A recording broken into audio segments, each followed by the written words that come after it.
Hi everyone, Cowboy Bros here, and today I'm bringing you the third and final installment of some of my favorite surprising spots that I found during my 2023 AT thru hike. Now, today's installment of this video series is going to be the natural spots. So places that nature made, left for us, looks amazing, and I was not expecting to find and fall in love with when I hiked the Appalachian Trail. The first spot that I want to tell you guys about is when you're descending from Wesser Bald to get to the Nantahala Outdoor Center in North Carolina around mile marker 132. There's this beautiful ridge walk with this absolutely incredible vista in front of you, and it's your first little rock scramble that you encounter on trail going down into the Knock. It was just a super cool spot that I'd never seen pictures or videos of before I started the trail, and it was just a beautiful, beautiful place. And it was a great surprise to find that on our morning, especially because it poured down rain and then the sun came out and it was like, ah. Another beautiful spot that you're gonna find in the bottom part of the trail is Unaka Mountain in Tennessee. This is mile marker 358. This is a beautiful mountain there. You go from the bottom where you just have normal trees up to the top where you've got these beautiful moss covered pines, and it's so peaceful and almost magical when you get up to the top of this mountain in Tennessee. I had been there before and it still surprised me how beautiful the top of that mountain is. Another really amazing spot that you'll find in Tennessee is the Roan Highlands at mile marker 381. These are beautiful balds. There's a whole series of them, and you just get incredible views all around from all of the balds. If you take the 0.6 mile side trail up to the highest of the balds, when you pass Carver's Gap, you could potentially get some of the most stunning sunsets and sunrises that you'll have on the trail, because we definitely did.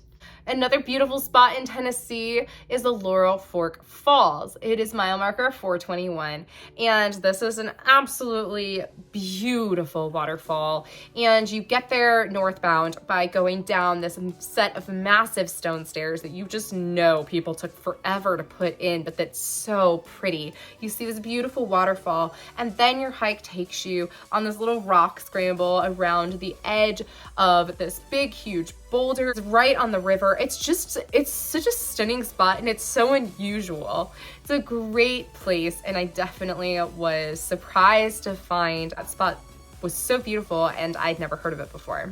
Another beautiful spot is the Paris Ledges in Virginia. This is mile marker 633, and the reason it was really beautiful was we were going through, I think in June, and the rhododendrons were in full bloom, and that section was just full of color. It was so pretty, all the way up to Angel's Rest, where there were more rhododendrons and of course a beautiful view. But it was just such a nice surprise to be walking along the trail and see all of this color and feel like I was walking through a landscaped garden. It was so pretty. Now, Ricefield Shelter in Virginia, and mile marker 644, just past Harrisburg, has an incredible view in front of the shelter. The shelter itself is a little far back, but if you're hiking the trail, you get this gorgeous view at the valley below. It's a great place to catch sunsets and sunrises, and it's a beautiful spot to hike out of in the morning. The only bad part about it is if you're staying at Ricefield Shelter, it is a dry shelter, so you will have to pack your water in from, I think, about a half-mile down trail. Now, Spyrock in Virginia at mile marker 825 is another one of those absolutely gorgeous rhododendron tunnels where you were just walking through these beautiful pink flowers. And of course, Spyrock itself is worth the blue blaze to see these beautiful views as well as more rhododendrons. So I 10 out of 10 recommend that you guys blue blaze that spot to see that view and also to see all of the beautiful flowers if you're there at the right time of year. Now, this spot, I didn't know whether to put this in man-made or nature-made, so I just went nature-made because man put stuff on it afterwards.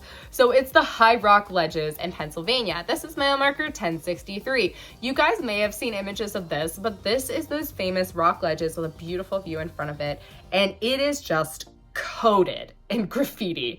And honestly, I have very mixed feelings about this spot, but one thing that my mixed feelings can agree on is that I was very surprised to find it. It is a little bit of a blue blaze off the AT, but nothing bad, and it loops right back again. But it's just so unusual because there's literally just graffiti everywhere. I mean, on the trees, you look down, there's graffiti all through the rock fields, there's graffiti on the boulders that you're standing on to get the view. There's this beautiful view, and you just have this contrast between the woods and the view and all of these graffitied rocks. It's surprising and it's jarring, to be honest. So the next beautiful nature made location that I absolutely loved and was very surprised by on the AT was the Sunfish Pond in New Jersey at mile marker 1302. Now this is a glacial pond and it has pristine, beautiful blue water, and you kind of rock scramble around the edge of this pond. But if you guys have ever seen Jordan Pond in Acadia National Park in Maine, that's what this place reminds me of. And to be real honest with you, I was not really expecting to find something so beautiful and so enjoyable when I was hiking through New Jersey. No offense, New Jersey. But it was just a great spot, and it's totally worth a mention because honestly, I didn't enjoy New Jersey all that much when I hiked through it, but this spot I really enjoyed. Now, when you first enter New York, you're gonna go over this rock scramble called the Cat Rocks at mile marker 1377. And it's your first really like full-on hand-over-hand climbing with great views and exposed ledges that you get to do in this section of the trail. And it's just a lot of fun, and it's a beautiful spot, and it's especially entertaining if you have lots of friends going with you because someone's inevitably going to take a tumble. But it's a really cool place, and I was very surprised not only that it was there, but also that I had so much fun doing it. Now, a spot I was not expecting at all and honestly had no idea we were about to find on trail was the Mount Reese Ledges in Massachusetts. This is at mile marker 1517. It's right before Mount Everett, and you come out of this beautiful forest and you're on these exposed rock ledges where you just have views on views on views, and it's a really gorgeous spot. And I think I was most surprised by it because that was one of those days where mentally for me, I was having a really hard day on trail and was legitimately contemplating quitting. And then after Snapshot talked me down from quitting, we kept hiking and came across these absolutely gorgeous views. And it was just such a shock to the system to find something so pretty at such a big moment for me when I was on trail. So it's definitely was a fantastic surprise and probably one of many things that definitely saved my hike through that section. Now, right a mile up the way from it is Mount Everett at mile marker 1518, and the climb up Mount Everett is actually pretty fun, and it's a little surprising because you don't ever really hear about it. When you're hiking the AT, you hear a lot about like, oh, Mount Musalaki has all of these wooden steps that are screwed into the rock, and the rock is really difficult to get up, but nobody ever tells you that the same thing can be found on the climb up Mount Everett in Massachusetts. You get these wooden stairs that are just bolted into this sheer rock face, and it's a lot of work to climb up this mountain, and I was surprised by the amount of work it was, but also by the amount of fun that it was. So that's kind of your first taste of what you're going to be sampling in not just Vermont, but primarily New Hampshire, and then ultimately also in Maine. Now, another beautiful spot that I was surprised had such amazing views was Mount Brownell in Vermont at mile marker 1661. This is right outside of where you'd get into Manchester Center, Vermont, by the way. And you're literally climbing a ski slope up the side of a mountain in the summer.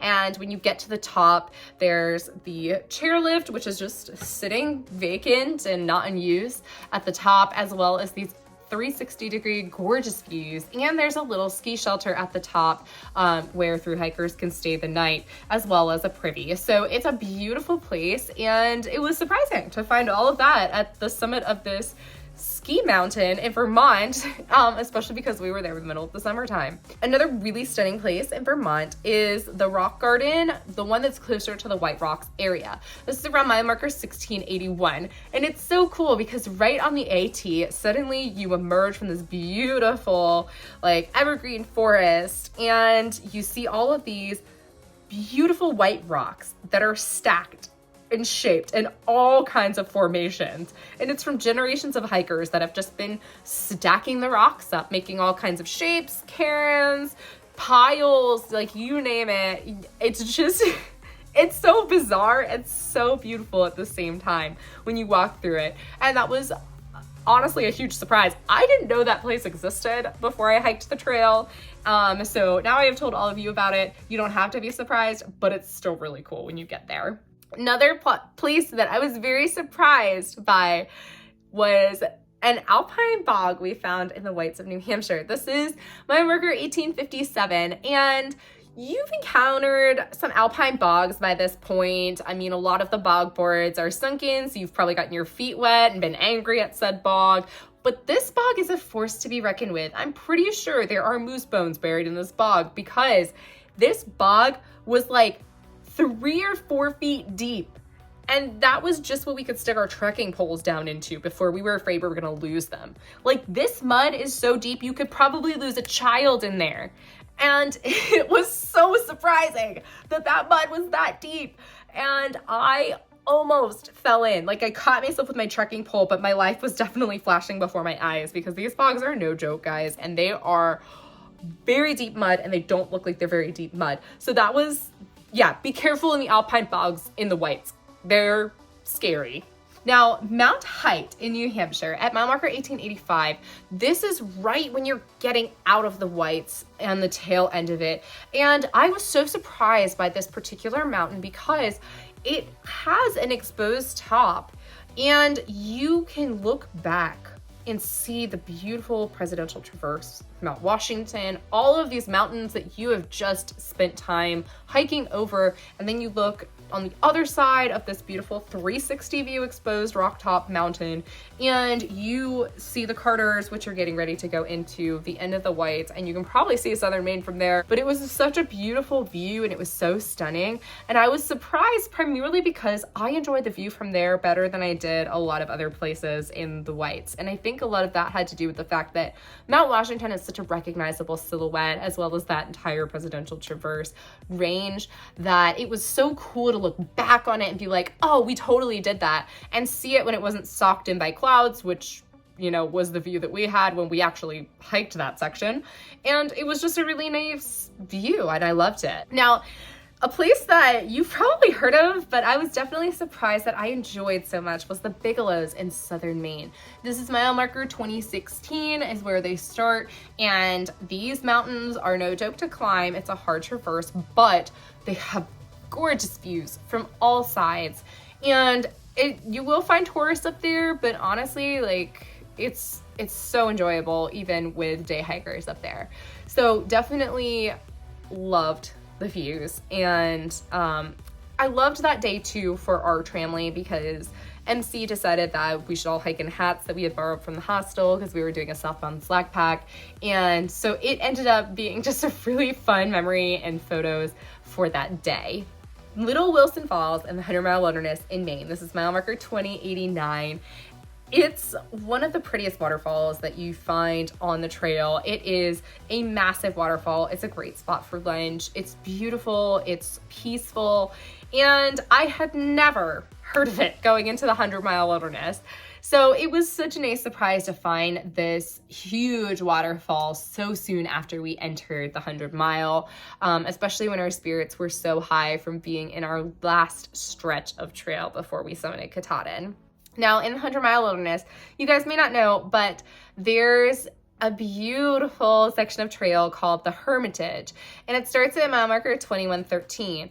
I think it's about 2 miles long because it's the only section camping is really prohibited in the 100-mile wilderness. But the Hermitage is a stand of old growth white pines, and it's just beautiful. Like, they've been there forever, undisturbed, and it's a gorgeous section of trail to walk through. The final spot I want to tell you guys about that I was pleasantly surprised by on trail is Little Niagara Falls in Maine. This is mile marker 2189.